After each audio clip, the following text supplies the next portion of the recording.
Выборы были, на мой взгляд, чрезвычайно интересными.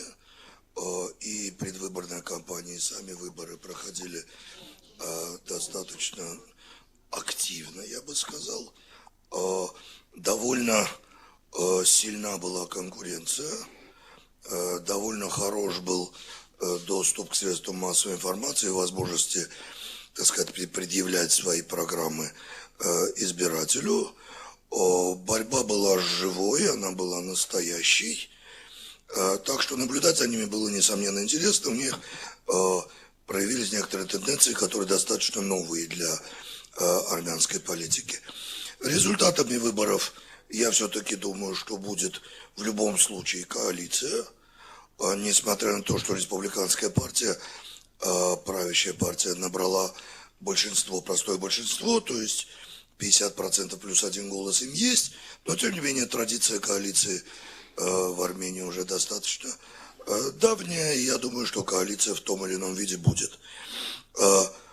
Во внутренней политике эти выборы окажут серьезное влияние на расклад между политическими партиями и, соответственно, на формирование правительства.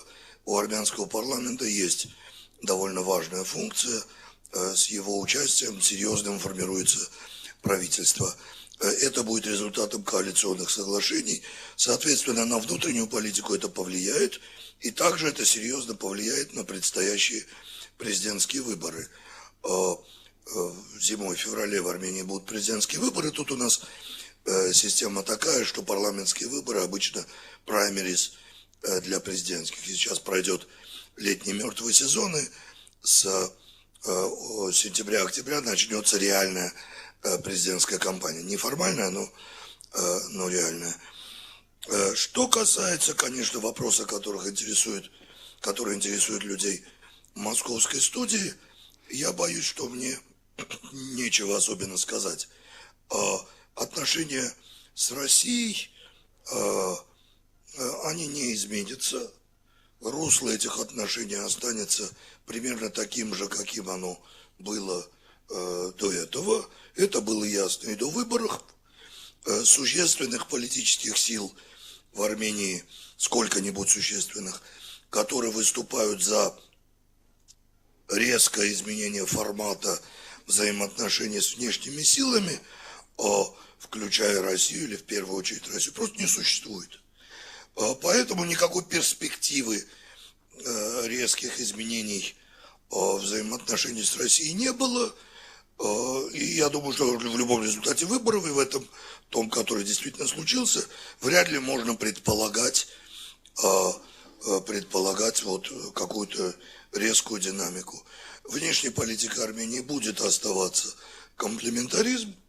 Армения по-прежнему будет не ставить знака равенства между пророссийским и антизападным, и прозападным и антироссийским, как это происходит у некоторых соседей Армении.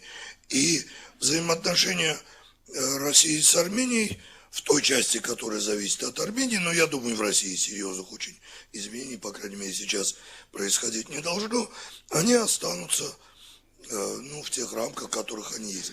Какая-то динамика, конечно, будет с годами, но вот, повторюсь, именно в результате этих выборов каких-то изменений я не ожидаю. Эта кампания действительно отличалась нетривиальным уровнем конкуренции между различными политическими силами, причем как внутри тех сил, которые подписали коалиционный меморандум, так и по направлению, естественно, власти оппозиции, так и в рамках самого действующего оппозиционного поля. Причем оппозиционное поле, будучи неоднородным, парламентская оппозиция, непарламентская оппозиция, по сути, также предоставила достаточно интересный материал для анализа.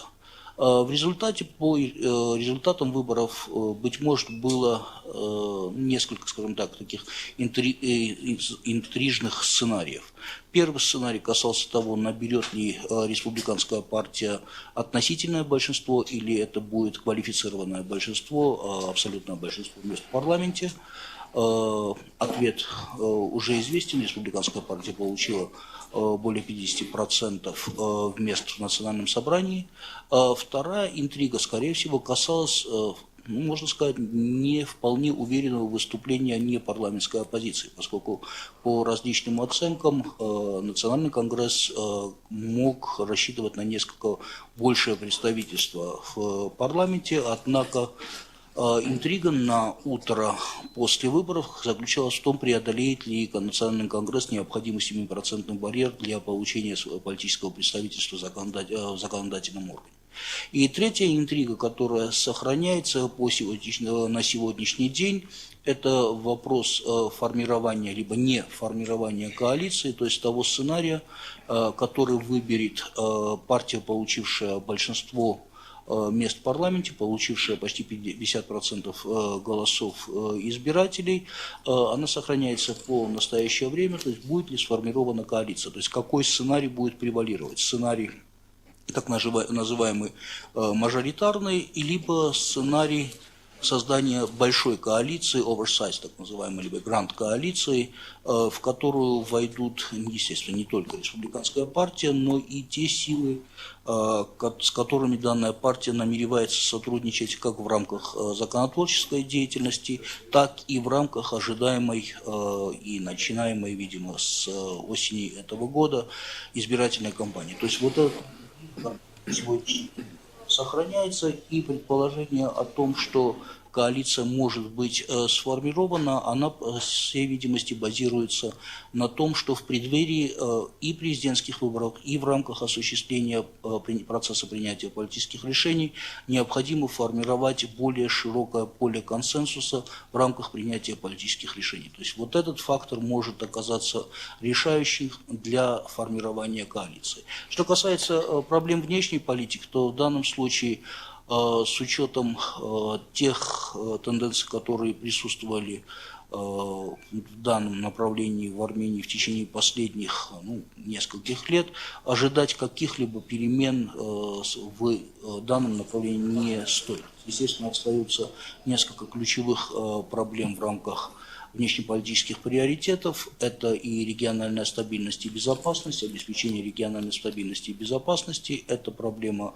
решения Нагорно-Карабахской проблемы, и в рамках интеграционных процессов это сотрудничество как билатеральная Армения-Россия, которая сохраняет свой высокий статус, так и сотрудничество в других интеграционных схемах на пространстве СНГ. Ну, естественно, есть еще и сценарий взаимоотношения Россия-Евросоюз, который носит экономическую, скажем так, определенную направленность. В целом оценки положительные. Я бы даже сказал, что весьма положительные тех выборов, которые прошли в Армении. Разумеется, есть недовольство, оно естественное со стороны оппозиционных сил.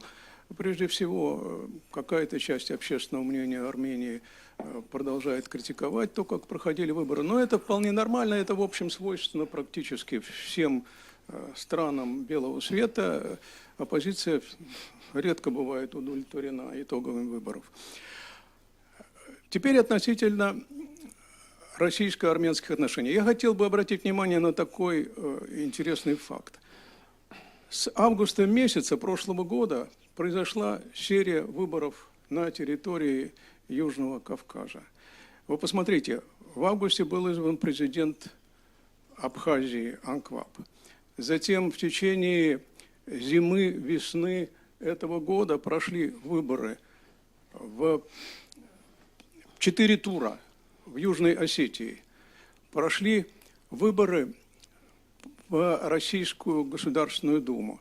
Затем прошли президентские выборы в России, прошли президентские выборы в Южной Осетии, прошли выборы в Армении, затем в июле месяце президентские выборы в Карабахе, в октябре месяце парламентские выборы в Грузии, в феврале месяце президентские выборы в Армении и в Грузии.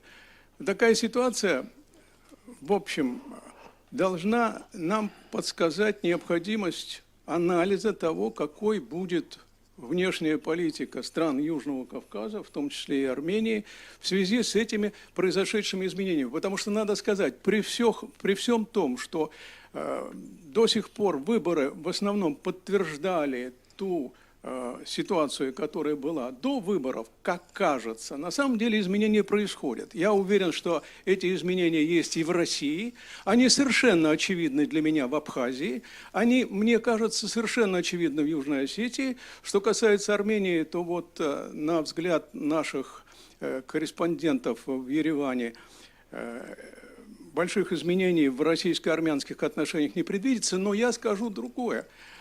Да, не предвидится. Я тоже не вижу оснований для того, чтобы по поводу будущего российско-армянских отношений строить какие-то комбинации, заумные комбинации, которые наверняка не будут иметь места. А вот что будет иметь место, мне представляется, это нюансы в позициях и Армении, и России, новые нюансы по отношению того развития обстановки на Южном Кавказе, которое может предвидеться. Ведь представляете себе, Южный Кавказ обязательно, неизбежно будет втянут в ту воронку изменений в мире, которая связана с кризисами на Ближнем и Среднем Востоке. Это со всей неизбежностью можно себе представить. И вот в этой связи, какая будет позиция Армении, какая будет позиция России в дальнейшем развитии, скажем, сирийского кризиса, в дальнейшем развитии вполне возможного обострения обстановки, нового обострения обстановки вокруг Ирана. Я совершенно уверен, что надо принимать в расчет также изменения, произошедшие не только в верхах России, но и в верхах, скажем, Франции. Вот выборы президента Франции, их тоже нужно иметь в виду, потому что Франция член, сопредседатель, точнее говоря, Минской группы ОБСЕ, которая занимается карабахским урегулированием. Возможны тут нюансы? Мне представляется, что возможны. Опять-таки, возможны нюансы, и даже более чем нюансы, в политике Соединенных Штатов в связи с предстоящими осенью выборами президента Соединенных Штатов. То есть это сплошная новая ситуация, которая, может быть, и не изменит кардинально обстановку в мире, но, в общем, может серьезно на нее повлиять. Нам нужно представлять себе четко, как может развиваться в этой связи армяно-российское сотрудничество в области внешней политики, контакты между МИДами двух стран, контакты между руководителями двух стран в связи с этими новыми факторами, которые появляются с этой волной выборов на Южном Кавказе и в тех странах, которые значительно влияют на развитие обстановки на Южном Кавказе.